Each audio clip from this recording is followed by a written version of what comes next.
Hindi pa rin tumitigil ang MMDA sa kampanya nito laban sa mga illegally parked na sasakyan at iba pang mga paglabag sa batas pantrapiko.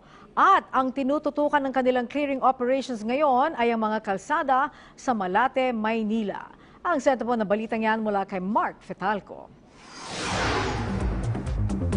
Muli na naman nasampulan ng Metropolitan Manila Development Authority ang mga pasaway na residente sa kanila clearing operation ngayong araw.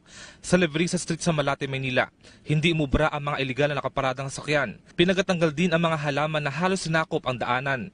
Dahil dito, may ilang residente ang nagreklamo dahil umano sa biglaang inspeksyon ng ahensya.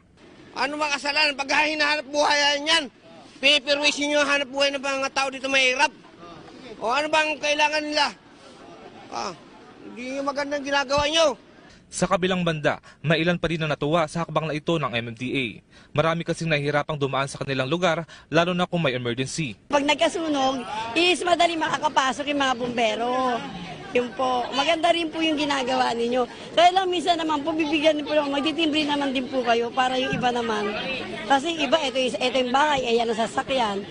Ayon kay Special Operations Head Bong Libriha, trabaho lang at wala silang ibang hangad kung hindi ang matiyak ang kaligtasan ng ating mga kababayan bukod sa maibisan ng trapiko lalo na ngayong papalapit na ang Kapaskuhan. Mark Fetalco para sa Bayan.